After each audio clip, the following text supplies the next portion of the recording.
Biblia dice: mi rey es el rey de los judíos, es el rey de Israel. Él es el rey de la rectitud, es el rey de las edades, es el rey del cielo. Él es el rey de gloria, es el rey de reyes. Él es el Señor de señores. Ese es mi rey. Y me pregunto si tú lo conoces. Mi rey es un rey soberano. Ninguna medida de cantidad puede definir los límites de su amor. Él es perdurablemente fuerte. Él es completamente sincero. Él es eternamente firme. Él es inmortalmente bondadoso. Él es imperialmente poderoso. Él es imparcialmente misericordioso. ¿Tú lo conoces? Él es el más grande fenómeno que jamás ha cruzado el horizonte de este mundo. Él es el Hijo de Dios. Él es el Salvador de los pecadores. Él es la pieza esencial de la civilización. Él es incomparable. Él no tiene precedentes. Él es la idea más exquisita de la literatura. Él es la personalidad más alta en la filosofía. Él es la doctrina fundamental de la verdadera teología. Es el único calificado para ser el Salvador. Me pregunto, ¿tú lo conoces? Él da fuerzas al débil. Él se solidariza y Él salva. Él fortalece y sostiene. Él guarda y Él guía. Él sana al enfermo. Él limpia a los leprosos. Él perdona a los pecadores. Él libera a los deudores. Él liberta al cautivo. Él defiende a los débiles. Él bendice al joven y Él sirve al infortunado. Él recompensa a los ancianos. Él recompensa al diligente. Él embellece a los mansos. Me pregunto, ¿tú lo conoces? Él es la llave del conocimiento. Él es la fuente de la sabiduría. Él es la puerta para la liberación. Es el camino de la paz. Es la vía a la rectitud. Él es la autopista a la santidad. Él es la entrada de la gloria. Pregunto, ¿tú lo conoces? Su vida es inigualable. Su bondad no tiene límites. Su misericordia es eterna. Su amor nunca cambia. Su palabra es permanente. Su gracia es suficiente. Su reinado es justo. Su yugo es fácil y liviana es su carga. Desearía poder describirlo, pero Él es indescriptible. Él es incomprensible. Él es invencible. Él es irresistible. ¿Tú lo conoces? No lo puedes sacar de tu mente. No lo puedes soltar. No puedes sobrevivir sin Él. No puedes vivir sin Él. Los fariseos no pudieron detenerlo porque ellos entendieron que no podía ser detenido. Pilato no pudo encontrar ninguna falla en Él. Herodes no pudo matarlo. La muerte no pudo limitarlo. Y la tumba no pudo retenerlo. Él es mi Rey. Él es Jesús.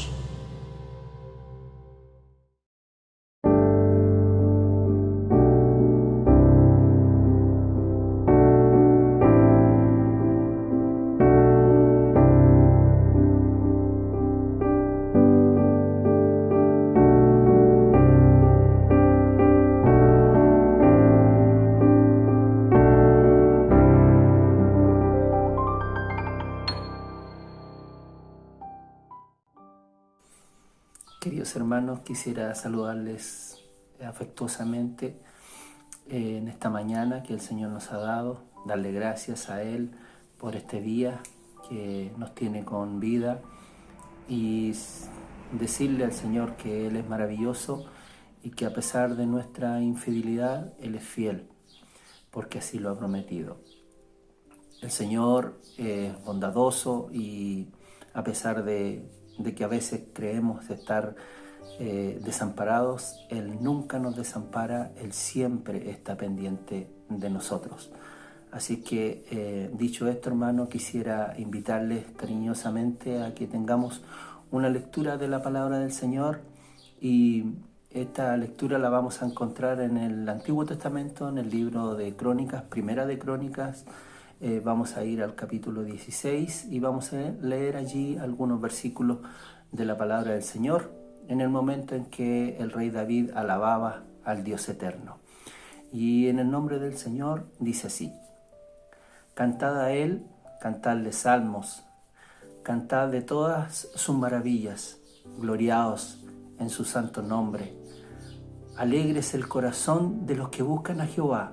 Buscad a Jehová y su poder, buscar su rostro continuamente. Haced memoria de las maravillas que ha hecho, de sus prodigios y de los juicios de su boca. Oh vosotros, hijos de Israel, su siervo, hijos de Jacob, sus escogidos, Jehová, Él es nuestro Dios.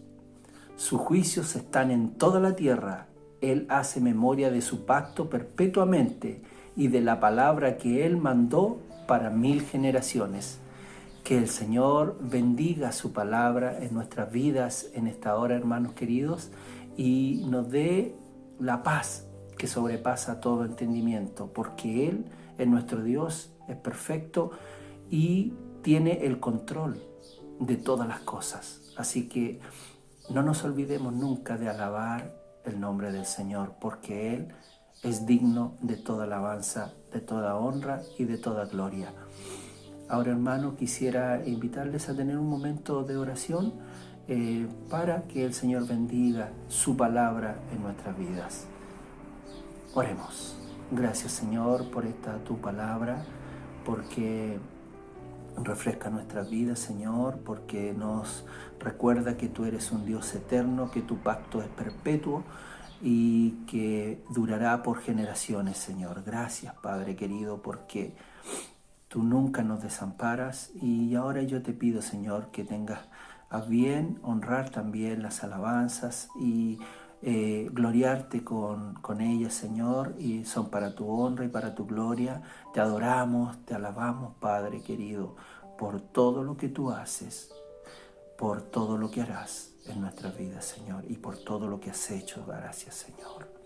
También, Padre Santo, te pido por mi pastor Pedro, para que tú le bendigas y le fortalezcas, Señor, en todo lo que vamos a hacer en esta hora, por tu palabra que será impartida, para que llegue a nuestras vidas y que sea un bálsamo que restaure, que corrija y que bendiga nuestras vidas. En el nombre de Jesús. Amén. Hermanos queridos, sigamos en este culto alabando y adorando a nuestro Dios. Bendiciones para todos.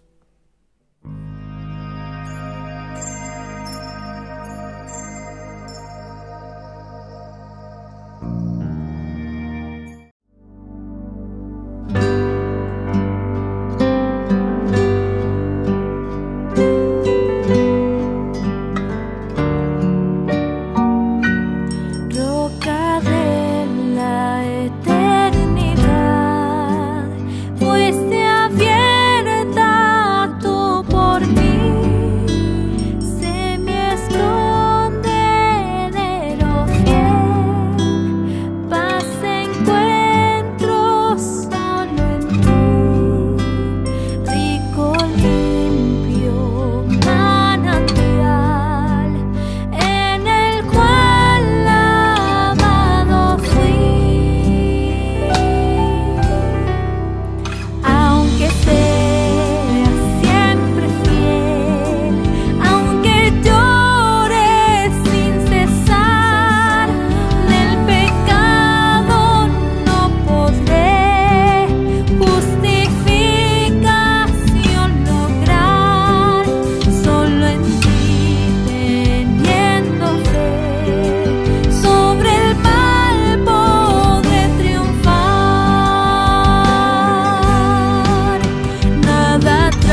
sé mi escondedero fiel, roca de la eternidad,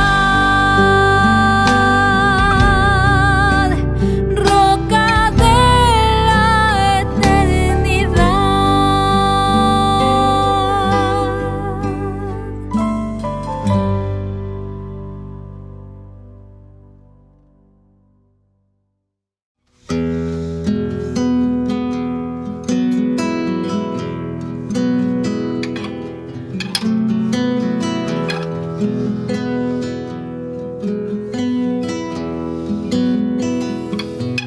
Señor mi Dios, al contemplar los cielos, el firmamento y las estrellas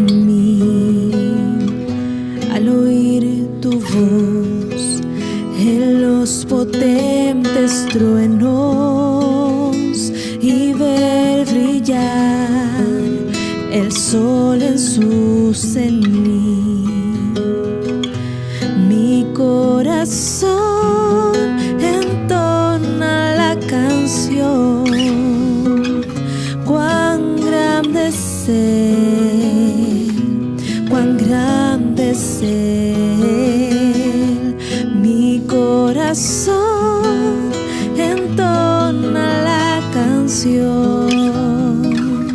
Cuán grande es Él, cuán grande es Él.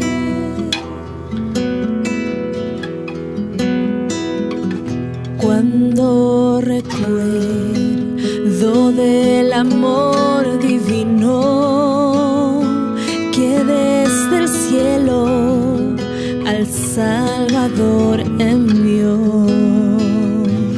aquel Jesús que por salvarme vino y en una cruz sufrió y por mí murió. Mi corazón entona la canción.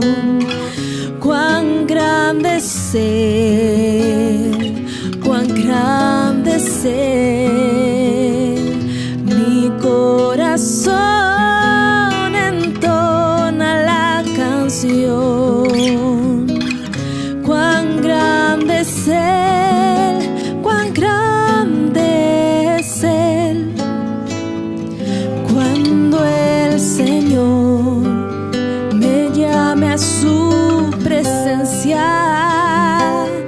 al dulce hogar, al cielo de esplendor, le adoraré cantando la grandeza de su poder y su infinito amor.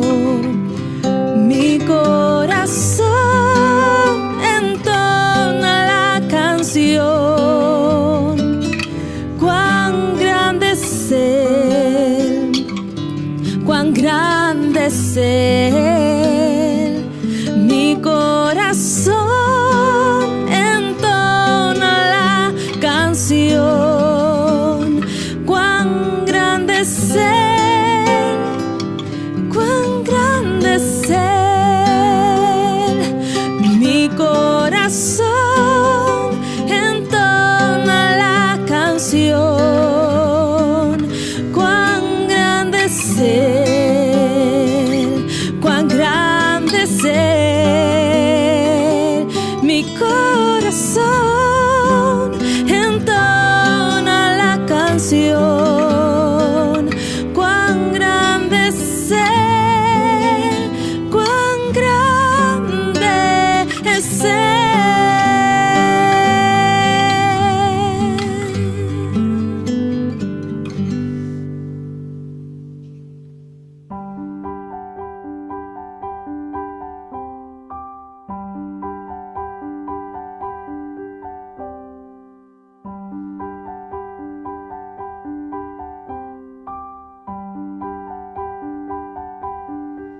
Saludos hermanos, bienvenidos a nuestro primer domingo de Adviento.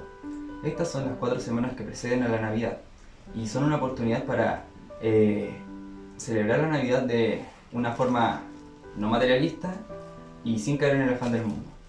También estas nos dan el ánimo de prepararnos para la esperanza y arrepentirnos para la venida del Señor. La primera semana tratará de la esperanza. El pueblo de Dios había esperado a un Salvador por mucho tiempo. Así que Dios le había dado una promesa por mediante el profeta Isaías, de que un descendiente de un hombre llamado Isaí, quien fue el padre del rey David, vendría el Mesías. Ahora veremos cómo, por medio de una lectura bíblica, cómo esto se vuelve realidad. El sexto mes, el ángel Gabriel fue enviado por Dios a una ciudad de Galilea, llamada Nazaret, a una virgen desposada con un varón que se llamaba José, de la casa de David, y el nombre de la virgen era María. Y entrando el ángel en donde ella estaba, dijo: Salve, muy favorecida, el Señor es contigo, bendita tú entre las mujeres. Mas ella, cuando vio, se turbó por sus palabras y pensaba que la salutación sería esta. Entonces el ángel le dijo: María, no temas más, porque has hallado gracia delante de Dios. Y ahora concebirás en tu vientre y darás a luz a un hijo, y llamarás su nombre Jesús. Este será grande y será llamado Hijo del Altísimo, y el Señor Dios le dará el trono de David, su padre, y reinará sobre la casa de Jacob para siempre, y su reino no tendrá fin. Amén. Este texto que hemos leído, que se encuentra en el Evangelio de Lucas, del capítulo 1, del verso 26 hasta el 33, nos recuerda la fidelidad del Señor. Cuando decimos de que Dios es fiel, eso significa de que Dios cumple cada una de sus palabras. No hay promesa que haya dicho el Señor que no se haya de cumplir. Cuando nosotros vemos la Navidad, vemos justamente una promesa cumplida. Hubieron hombres que por siglos esperaron este día, y gracias a la providencia de Dios ese día efectivamente llegó. Esto nos tiene que animar a nosotros a confiar siempre en el Señor. Quizás nosotros pecamos porque generalmente ponemos nuestra confianza en cualquier cosa, en cualquier persona que no es el Señor, y en estos tiempos difíciles, más que nunca, debemos poner nuestra esperanza en el Señor. Y nuestra esperanza, o la esperanza del creyente, nunca es una posibilidad, siempre es una certeza. Así que pidamos al Señor que nos ayude a siempre confiar en sus promesas, a creer en sus palabras. Les invito que ahora todos juntos podamos pasar a encender la primera vela del Adviento, que es la vela de la esperanza, porque Jesucristo es nuestra esperanza.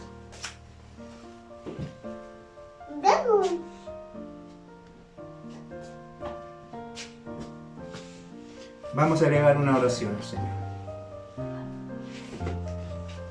Misericordioso Dios, que siempre estás con nosotros, nos presentamos ante ti en el nombre de Jesús para confesar que muchas veces caemos en la desesperación por las circunstancias de la vida, que las dificultades nos llevan a olvidar tus promesas, nos distraemos fácilmente con el ajetreo de este mundo. Perdónanos, Dios. Concédenos el asombro que tuvieron los pastores, la valentía inteligente de los sabios del Oriente y la fe paciente de José y María. Que podamos animar a otros que sufren enfermedades, por quienes te pedimos también que sean fortalecidos, consolados y sanados con tu poder, y que cambiemos nuestra tristeza por esperanza en tu fidelidad. Y por sobre todo te pedimos que nos prepares para tu venida. Todo esto te lo pedimos en el nombre de tu Hijo amado, Jesucristo. Amén. Amén. Que el Señor les bendiga, amados hermanos.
Amada Iglesia, qué hermosa bendición nos da el Señor nuevamente en este día. Es un gozo el poder estar juntos a través de estos medios para ir a la palabra del Señor, para adorar juntos su nombre y desarrollar de alguna u otra manera la comunión tan necesaria para el pueblo de Dios. Estamos llegando ya al último mes de este año 2020, que se ha caracterizado por ser muy particular, donde nos hemos tenido que enfrentar a tantas cosas que nunca en la vida habíamos visto, ni tampoco las dimensionábamos que íbamos a enfrentar, pero si algo podemos agradecer es a la fidelidad de Dios, la misericordia del Señor, que no ha fallado, que ha estado siempre presente en cada etapa de este año.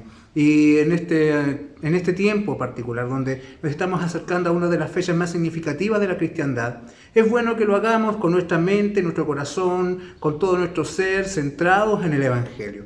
Hemos querido, ¿cierto?, de una manera bastante particular, iniciar este año con la observancia de una hermosa tradición que nos ayuda a poner nuestra mirada en la gloria de Cristo durante la Navidad, que es la conmemoración del Adviento, la celebración del Adviento, mejor dicho, donde a través de diferentes eventos donde las familias pueden participar, vamos recordando lo realmente importante de estas fechas, vamos viendo justamente la obra de gracia que significa la Navidad y nos vamos llenando de esperanza para la venida del Señor que aún nosotros esperamos. Y esto es, hermanos, algo glorioso y hermoso que es bueno que lo consideremos, porque hace un tiempo lamentablemente hemos vivido al ritmo del mundo en muchas cosas. Nuestras mentes y nuestros pensamientos, nuestras conciencias han sido cautivadas, seducidas por la filosofía de este sistema del mundo, y de una u otra manera nos entregamos y no nos damos cuenta cuando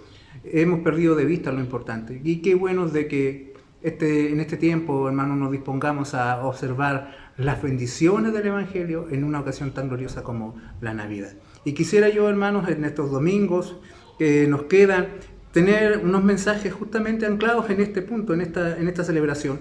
Y yo quisiera invitarles a que vayamos a nuestras Biblias, al Antiguo Testamento, y consideremos al profeta Isaías y leamos desde el capítulo 9, del verso 1 al 7, la palabra del Señor.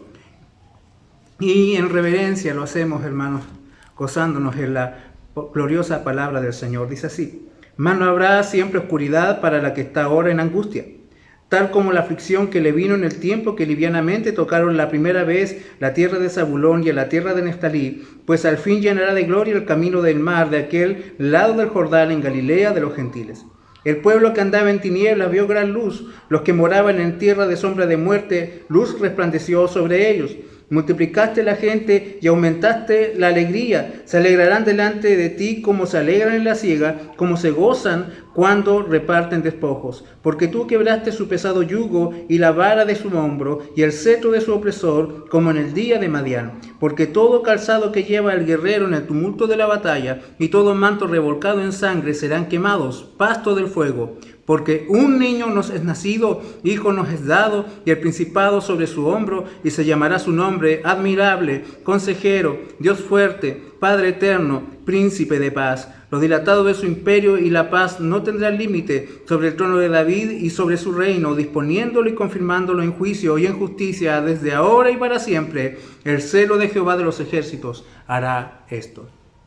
Les invito a tener un momento de oración. Señor, agradecemos este instante que nos permites acercarnos a tu palabra.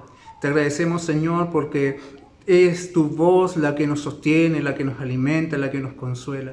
Permítenos, Señor, en esta mañana asombrarnos ante las glorias de la esperanza que nos significa, Señor, tú a nosotros. Mi Dios, es tan grande lo que la Escritura nos dice, es tan tremendo, Señor, tan trascendente lo que este profeta un día, Señor, declaró, y cómo aquello se cumplió, mi Dios, para que hoy nosotros tengamos la gloriosa bendición de anhelar, de esperar, Señor, el día en que tú vengas por nosotros. Ayúdanos, Señor, a que nuestro corazón, nuestra mente, nuestra disposición esté aquí, Señor, centrada en tus Escrituras, para que tu nombre sea muy glorificado en medio de estos días, Señor. Te lo pedimos en el nombre de Jesús. Amén. Amén. Querida iglesia, yo creo que es una realidad en la cual todos estamos de acuerdo, es que desde hace un tiempo se nos ha perdido la Navidad a los cristianos. Estas fiestas las hemos celebrado quizás poniendo en el centro de la celebración como la causa de la alegría tal vez el correr dentro de los centros comerciales para poder comprar los mejores regalos, para alcanzar las ofertas de ocasión. Quizás nuestros esfuerzos se concentren en el día de la cena. Tal vez, hermanos, haber vivido tantos años de prosperidad y tranquilidad han venido acompañados de una aguda despreocupación por lo que es esencial, y hemos terminado trivializando algo tan sagrado y glorioso como es la Navidad. Pero en este año en particular, Dios ha permitido que circunstancias diferentes nos estén rodeando.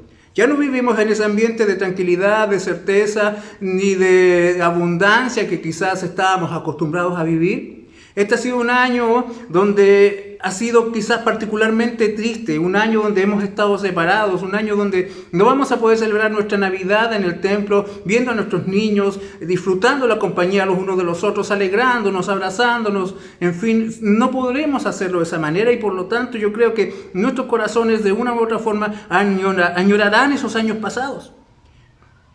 Este año interrumpió nuestra caminata de conformismo, de tranquilidad, de sentirnos cómodos, y nos plantó en la cara la dura realidad de nuestra fragilidad, de la fragilidad ante la enfermedad, la fragilidad ante la incertidumbre. Quedó en evidencia la fragilidad de nuestra libertad, quedó también en evidencia la fragilidad de nuestros planes.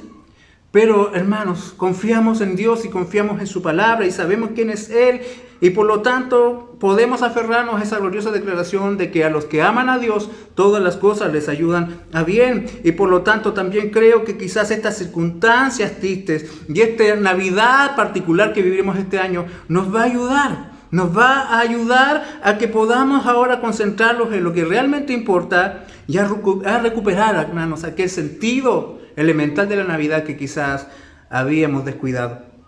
Este periodo de Adviento, este periodo donde esperamos la venida del Señor, lo hacemos enfocados en la gran obra de Dios consumada en este momento de la Navidad, que en medio de tiempos de oscuridad vuelve a afirmar nuestra más gloriosa esperanza. Esperanza representada quizás en esa vela que usted vio hace un par de minutos atrás, que acabamos de encender, y que al ir a las Escrituras y recordando la palabra del Señor y orando en su presencia, esa vela, esa luz encendida representa la esperanza y la expectativa del Mesías que ha de volver por nosotros. A medida que la luz alumbra, hermano, nos ayuda a recordar que el tiempo pasa y que cada día que avanza, el regreso de nuestro Señor está más cerca. Cuán rico significado tiene la Navidad para la iglesia. Hermanos, y qué gran ofensa para la gracia y la soberanía de Dios y la sabiduría de Dios, hermanos, es vivirla enfrascado en los mismos afanes que lo hace el mundo que no teme al Señor. Y yo creo, querida iglesia, que es imposible hacer sermones para esta temporada de Adviento, para esta temporada de Navidad, sin volver al hermoso texto de Isaías que hemos considerado para esta mañana. Este texto o esta profecía que se escribió aproximadamente unos 700 años antes del nacimiento del Señor y que se cumplió con tanta fidelidad, tanto en el momento mismo del nacimiento del Señor como en el desarrollo de su ministerio. Esta profecía es citada constantemente en el Nuevo Testamento, tanto por Mateo como por Lucas, y es una evidencia puesta delante de los hombres que certifica claramente, poderosamente, que el Hijo del carpintero, que Jesús de Nazaret, es el Mesías, el anhelado Rey libertador prometido por Dios. Esta profecía, hermanos, resonó en los tiempos, a través de los siglos, llevando esperanza a los hombres. Imagínense ustedes cuando los hombres escucharon por primera vez esta proclamación. Cuando recién se entregó esta profecía, hermanos, eran tiempos oscuros.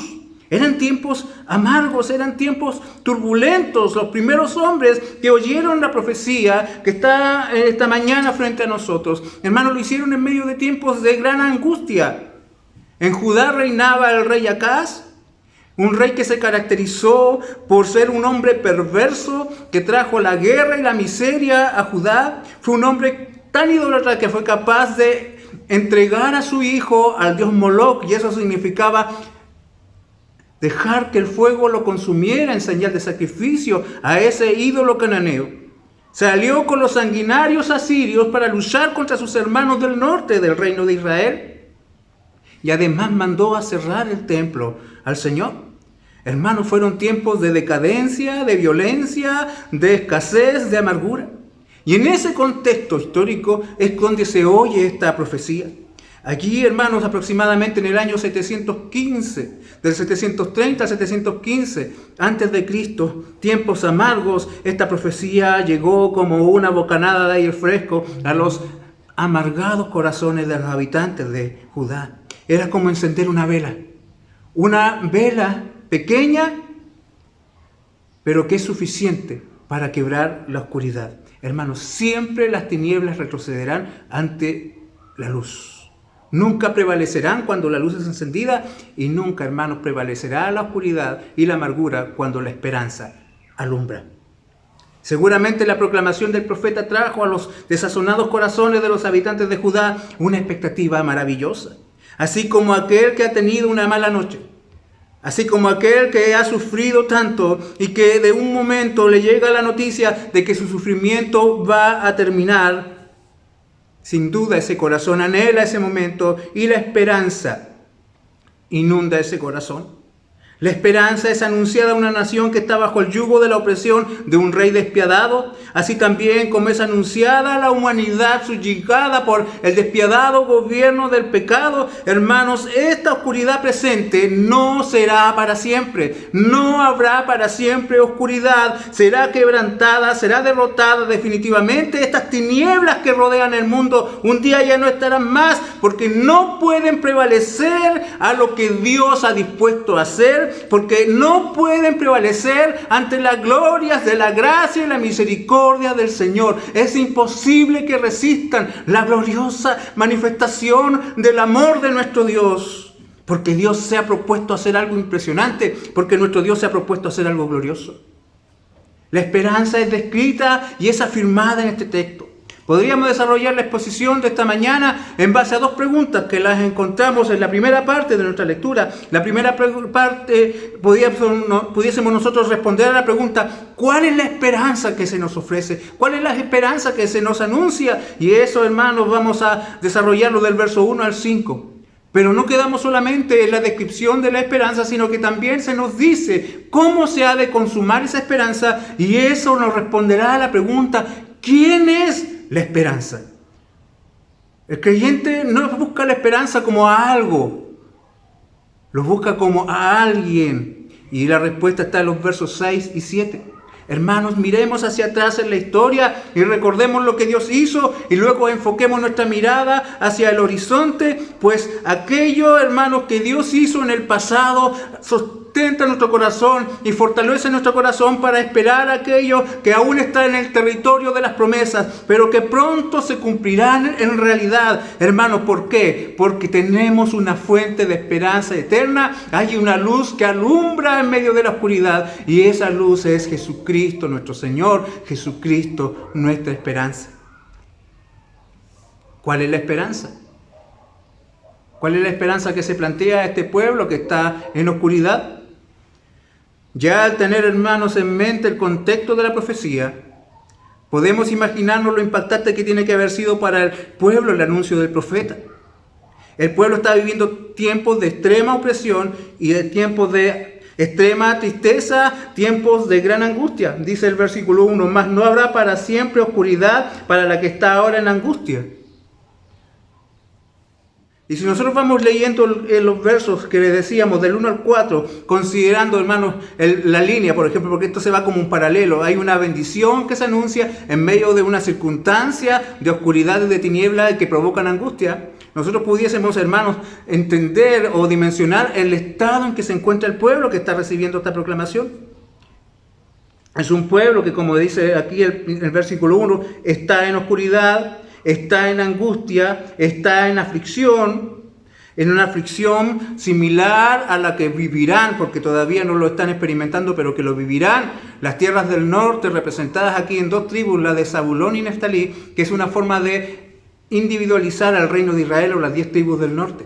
Esas tierras sufrirán una humillación tan grande, sufrirán, hermanos, una opresión tan grande que sin duda los hombres no les resultará indiferente la tragedia de las tierras de Zabulón y Neftalí. Gran angustia vivirán esos pueblos, lo vamos a ver más adelante. Este pueblo, hermano, sufrirá ese tipo de angustia. Es un pueblo que dice acá en el verso 2 que anda en tinieblas, un pueblo que moraba en tierra de sombra de muerte. Es un pueblo, hermano, según el verso 4, que está soportando un pesado yugo, de que hay una vara opresiva, hay un palo que los golpea constantemente y hay un cetro opresor que les angustia, que les causa desolación.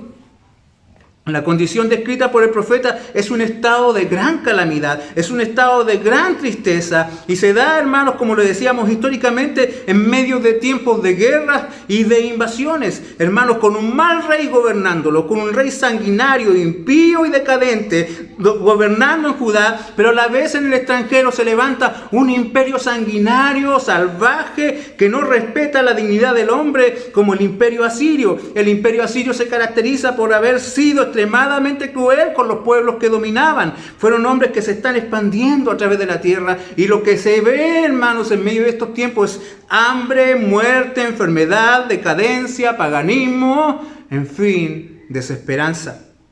La gente camina por las calles sintiendo horror, sintiendo verdadero terror. Se acercan los días horribles para el reino del norte a mano de los asirios, así como vendrán años después días horrendos para el reino del sur en manos del imperio babilónico.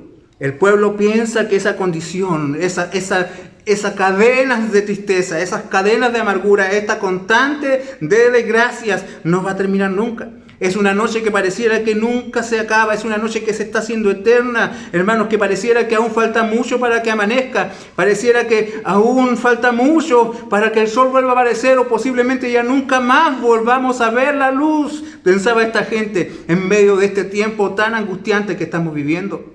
Ciertamente, hermanos, no debemos dejar pasar por alto que todo este quebrantamiento que está asolando la tierra, tanto en el reino del norte como en el reino del sur, no es más que la disciplina de Dios que viene sobre estos pueblos que se desviaron de su ley. Hermanos, que Dios impuso estos castigos, pues en su justicia, hermanos, el pecado no puede ser pasado por alto. Pero en medio de esas circunstancias, en medio de esos tiempos oscuros, se alza la voz del profeta Isaías para proclamar este anuncio.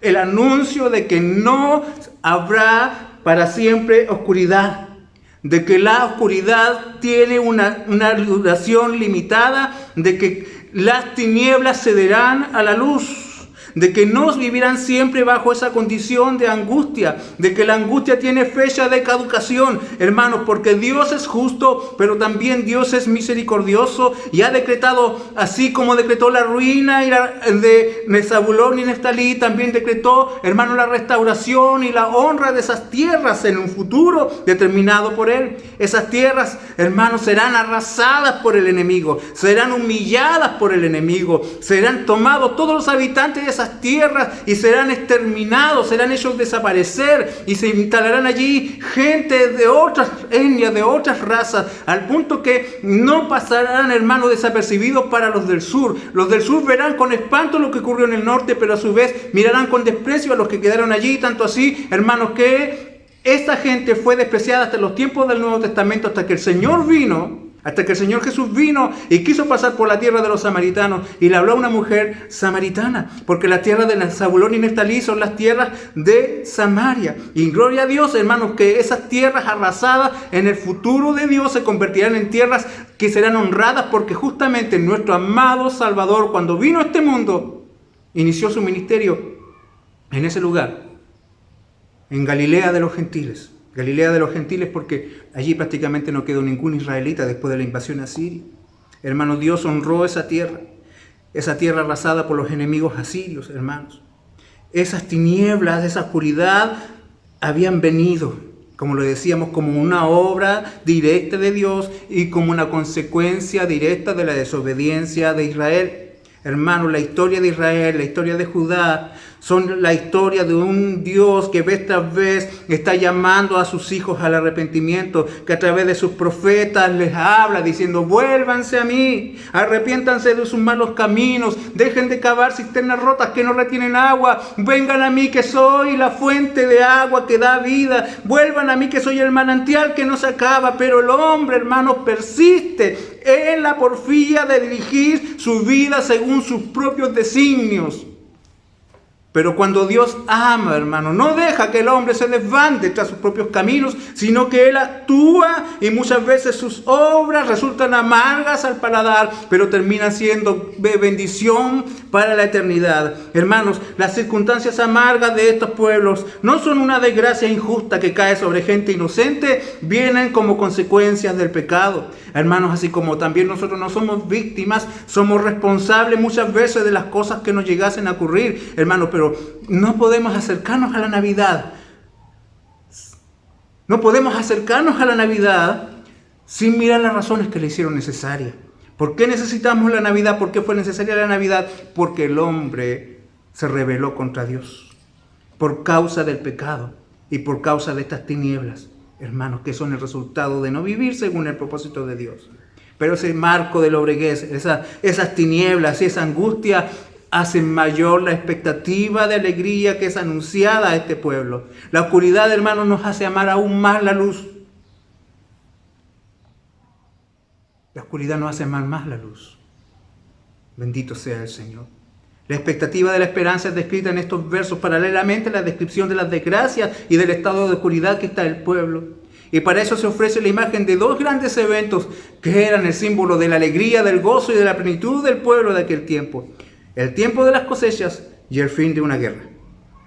No había momentos más alegres para una nación que cuando iban y obtenían el fruto de la tierra, producto de su trabajo, y que cuando se terminaba la guerra y eran victoriosos y eran vencedores, hermanos, porque bendito sea el Señor. La alegría que ellos deben esperar tiene aspectos que son magníficos, que tienen aspectos que son gloriosos, que están más allá de lo que alguien pudiese lograr con sus propios medios, porque la oscuridad y las tinieblas, las sombras de muerte, hermanos, serán vencidas ante sus propios ojos con una gran luz, hermanos, que será desplegada a través de una obra única, de un evento glorioso, maravilloso, indescriptible, nunca antes visto. Un gran resplandor que vendrá en medio de las circunstancias más impensadas para manifestar las gloriosas grandezas del Señor. Hermanos, si nosotros leemos acá el verso 2, dice: el pueblo que andaba en tinieblas vio gran luz, y los que moraban en tierra de sombra de muerte, luz resplandeció sobre ellos. Note usted el paralelismo, hermanos, que amplifica la idea inicial, la gran luz, y luego dice: luz resplandeció sobre ellos. Si nosotros consideramos este texto, hermanos, nosotros pensamos de que es como estar viviendo en medio de la noche y por fin poder ver rayitos de sol al otro lado de la montaña y los que nos dicen que ya está amaneciendo.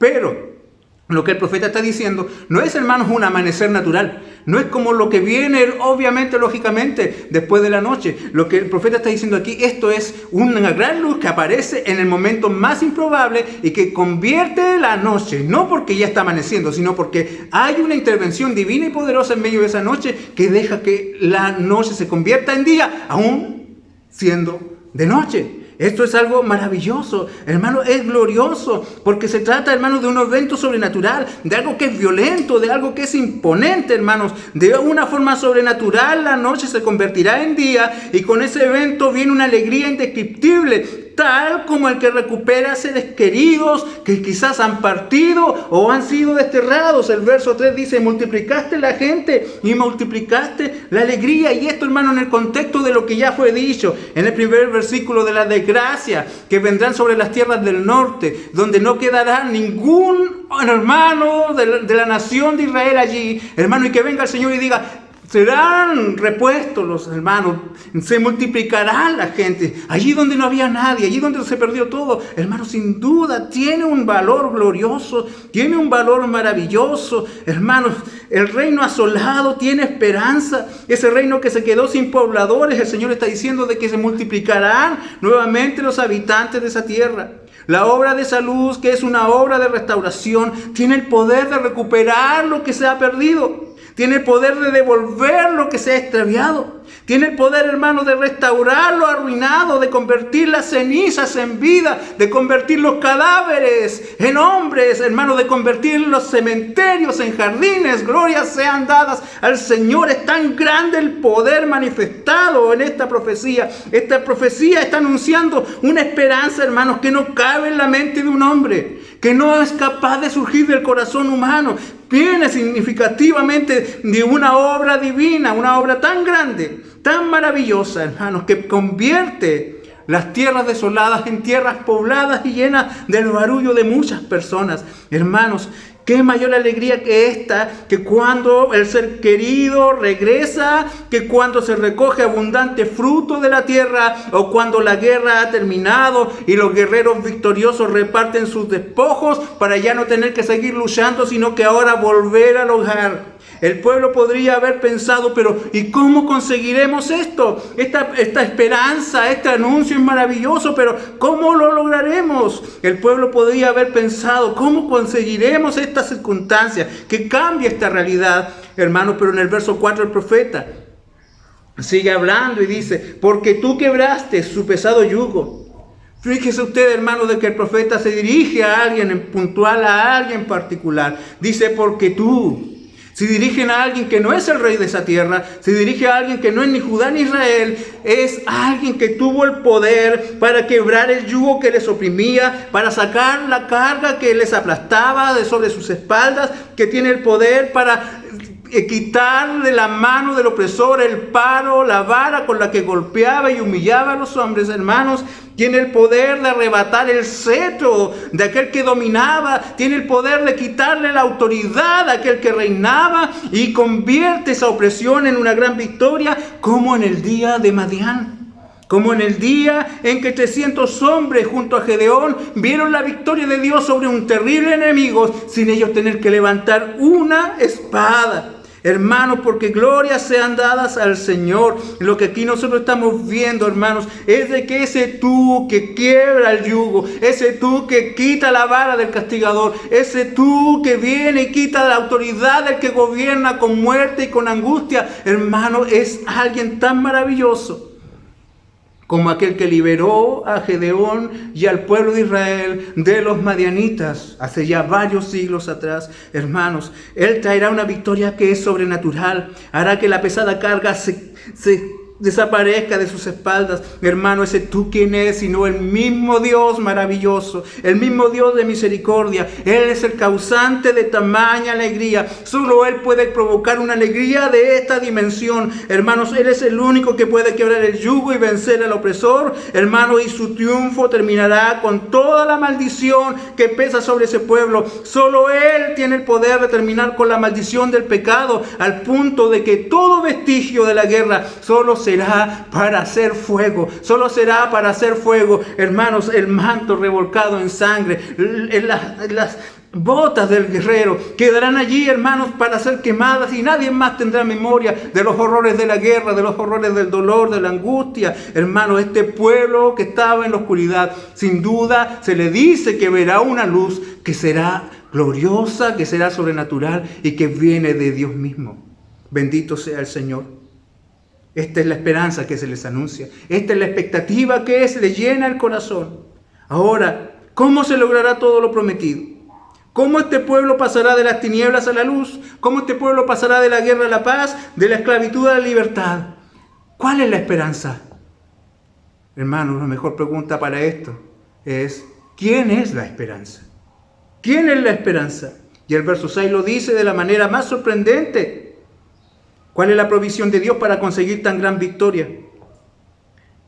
Porque un niño nos es nacido, hijo nos es dado. Hermanos, el verso 6 nos dice claramente de que el que logrará esto es un niño que va a nacer, como nace un hombre. Pero que a su vez ese niño nacido es un hijo que ha sido dado, es una dádiva, es un regalo, hermanos, es una manifestación de amor voluntaria y libre de parte de alguien que lo entrega desinteresadamente, hermanos, a alguien que nunca pudiese haberlo logrado. Es algo que no merecemos, pero aún, hermanos, nos es provisto solo por gracia. Y este paralelismo nuevamente que encontramos aquí en esta expresión de que niño nos es nacido, hijo nos es dado, está cerrando, hermanos, toda la posibilidad de que sea alguien humano, que sea alguien normal. Es alguien que reúne requisitos, alguien que recibe títulos que son imposibles que los obtenga, o el hijo que va a nacer de Acaz o algún descendiente humano de David. Hermanos, no nos deja de llamar la atención, hermanos, de esta expresión, porque con esto, hermanos, está encuadrando la la expresión de la esperanza, que se convierte en una persona, solamente en la imagen del elegido de Dios, del ungido de Dios, del Mesías del Señor, el libertador. Solo el libertador puede lograr este estado de esperanza. Solo el Salvador puede lograr este estado de esperanza. Y sin duda yo pienso que usted como a mí no deja de llamarnos la atención lo siguiente, de que cuando el profeta aquí está anunciando tanto la caída del reino del norte, así como la venida de este gran rey, estos son eventos futuros para él. Pero aún así, cuando él los anuncia en un tiempo pasado. Los anuncia como algo que ya pasó, como algo que ya ocurrió. Dice, hermanos, de que un niño nos es nacido, hijo nos es dado. Con esto está diciendo, esto ya pasó, esto ya está ocurriendo. ¿Qué quiere decir con esto, hermanos? Que aunque quizá en su tiempo no ha sucedido aún, lo dice de una manera tal como que esto ya está cumplido. Es algo que es certero, es algo que no deja espacio a la duda, de que tenemos que creerlo, de que tenemos que hacerlo, hermanos, con absoluta certeza, de que Dios cumplirá, de que es algo que se ve ya como hecho.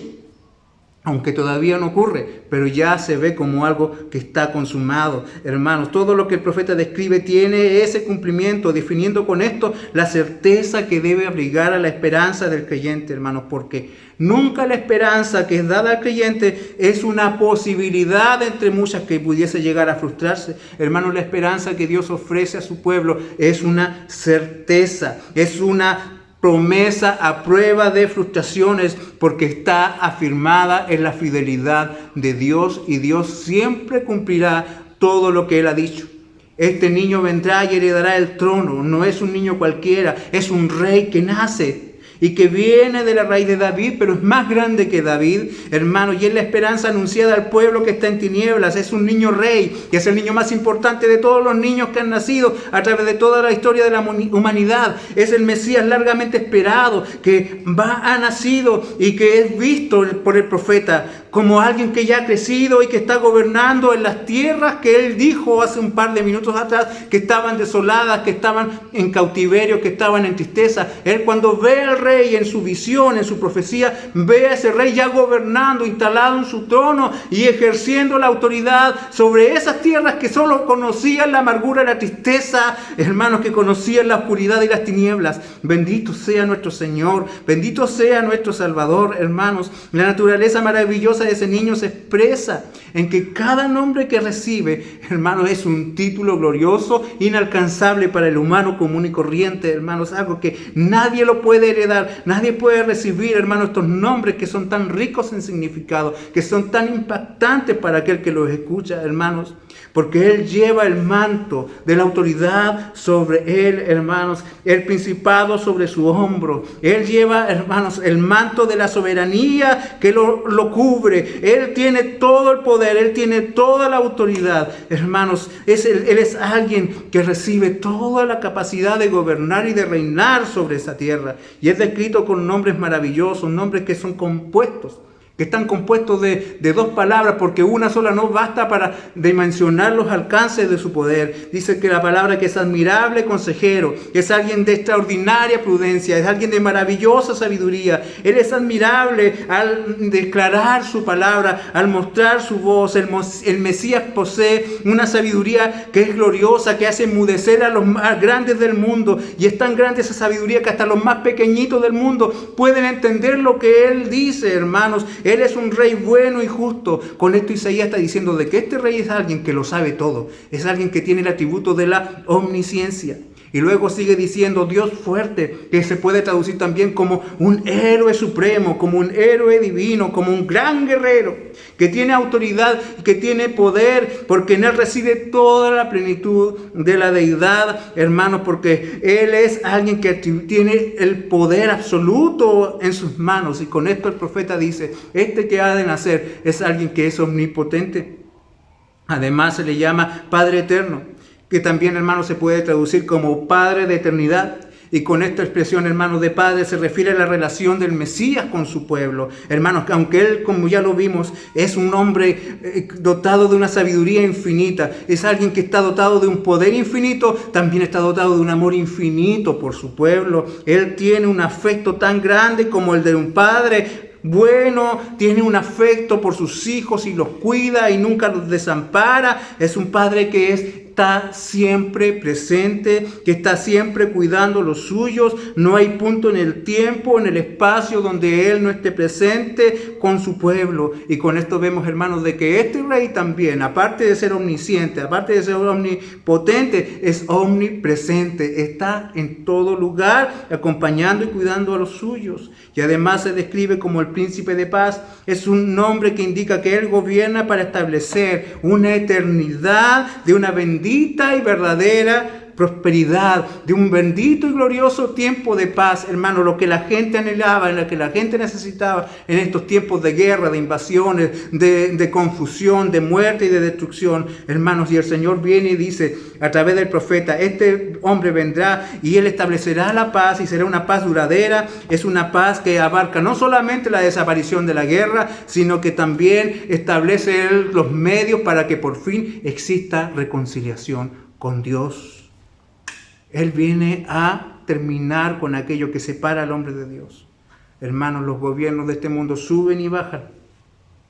La historia está llena de testimonios de grandes imperios que hoy no son nada. Pero el gobierno de paz de este rey, de este niño rey, crecerá sin fin. Nunca se terminará. Lo dilatado de su imperio y la paz no tendrán límites. Él gobernará sobre el trono de David y sobre su reino, disponiéndolo y confirmándolo en juicio y justicia desde ahora y para siempre. Él no tendrá que entregar el trono. Él nunca saldrá del trono. Él siempre va a gobernar. Hermano, Él viene a inaugurar un nuevo tiempo, hermanos. Y esa calidad, esa gloria descansa en la calidad de esa persona. Hermano, en la majestuosidad de su esencia, en lo maravilloso de su persona, hermano. Descansa el poder conquistar algo tan glorioso como esto. Bendito sea el Señor. Bendito sea nuestro Salvador. Podemos imaginar, hermanos, lo que tiene que haber significado para esta gente el haber oído este anuncio de esperanza. Los atribulados habitantes de Judá, cuando oyeron esto, sus corazones tienen que haberse estremecido. Podemos dimensionar lo que significa en estos tiempos, hermanos, abrazar una esperanza verdadera, real y definitiva. Las consecuencias del pecado, hermanos, están presentes en nuestra vida todos los días. Tristeza, enfermedad, amargura, soledad, incertidumbre, desesperanza. Qué triste, hermanos, caminar por el mundo sin esperar nada, viviendo en la amargura, viviendo en la desolación. Pero el niño que nació en Belén es también el rey que volverá un día de los cielos. Hermanos, los judíos anhelaban la llegada del Mesías. Así también nosotros anhelamos el regreso de nuestro Salvador. Hoy celebramos la esperanza que nos entrega nuestro bendito Rey. Él vendrá un día y habrá un resplandor glorioso en el medio de ese cielo. Será maravilloso ver cómo los cielos se abren y cómo el Rey aparece y cada enemigo que nos atormentaba será derrotado. Inclusive en medio de este año triste, hermanos, podemos hallar esperanza, una esperanza que no avergüenza. Podemos confiar en el Señor, hermanos. Mira el pasado, mira estas profecías cumplidas y llénate de esperanza, porque todo lo que el Señor ha dicho y que aún no ocurre, ciertamente va a pasar. Hermanos, nuestra esperanza no es una idea, no es un concepto, es una persona, es un niño, es un rey, es Dios, es el Salvador, es Emmanuel, Dios con nosotros. Bendito sea nuestro Señor. A Él anhelamos, a Él esperamos, o lo deseamos, hermanos, más que nada en este mundo. Que el día venga en que seamos transformados y levantados. Y este Rey gobierne sobre nuestras vidas y sobre este mundo. Y la oscuridad ya no existirá más. Las lágrimas serán enjugadas. Los que estaban separados se reencontrarán. Así que sea cual sea la circunstancia que tú estés pasando en este tiempo y que te rodea mientras te acercas a este tiempo de Navidad. Cualquier sea el dolor, la amargura que quizás viene y que punza en tu corazón. Hermanos, nunca será más grande que el Rey de esperanza que brilla en medio de la oscuridad. Nunca será más grande que Cristo, nuestro Señor y Salvador. Por eso abrázate de Él, glorifícate en Él, gózate en Él, llénate de Él en medio de este tiempo, en medio de esta espera. Abrázate del Señor. Él no falla. Él cumple. Él reina. Él vence. Amados hermanos, la luz de la esperanza brille en medio de la oscuridad de este mundo. Encendamos la luz de la esperanza de Cristo en nuestras vidas, que todo el mundo sepa de que nosotros solo esperamos en Cristo, solo confiamos en nuestro eterno Salvador. Bendito sea el nombre del Señor. Vamos a la oración. Amado Padre, te adoramos, te bendecimos y te exaltamos. Glorioso nombre que es por sobre todo nombre. Rey de esperanza, el Rey de nuestro corazón. Te anhelamos, te glorificamos. Gracias por tu palabra. Hoy en ti, mi Señor, descansamos. Y en este tiempo de angustia y de esclavitud, Señor, confiamos en que tú harás algo grande, maravilloso. Tan grande que las tinieblas retrocederán para siempre ante la luz de tu gloria. Bendice nuestras vidas, te lo pedimos, Señor, en el nombre de Jesús. Amén. Amén. Que el Señor les bendiga, amados hermanos.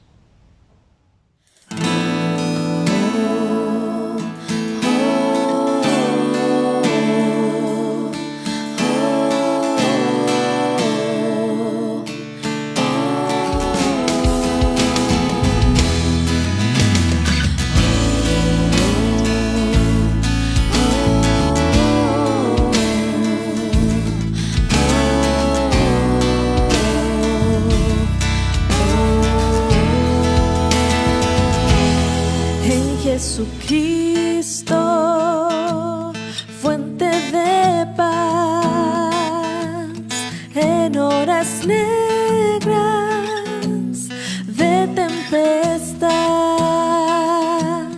halla las almas dulces olas, grato consuelo, felicidad.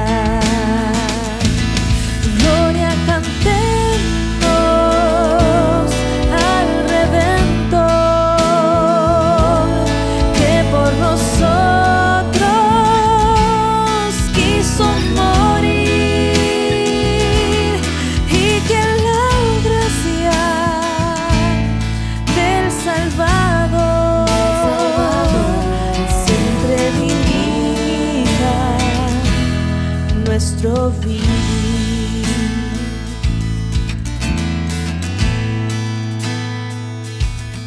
En nuestras luchas, en el dolor, en tristes horas de tentación, Cristo nos llena de su vigor y da aliento al corazón. Gloria cantemos al Redentor,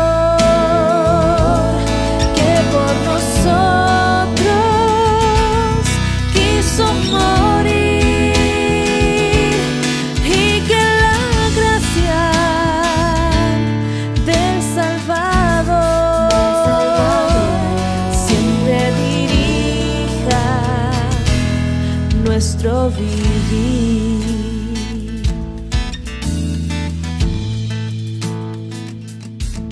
Cuando en la lucha falta la fe y el alma se ve desfallece, Cristo nos dice: siempre os daré gracia divina, santo poder. Gloria cantemos al Redentor, que por nosotros quiso morir, y que la gracia del Salvador siempre dirija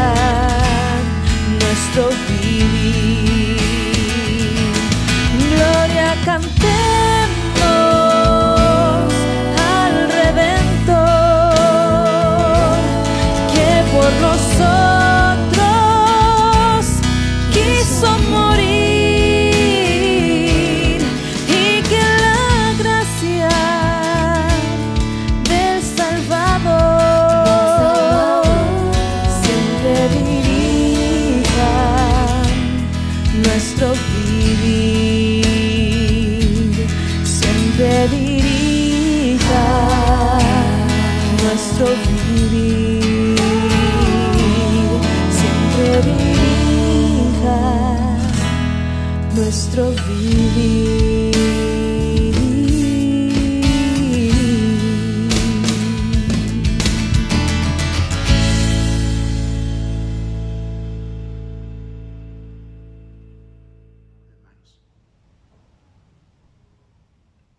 Agradecidos estamos del Señor por esta mañana en que hemos estado ante su presencia.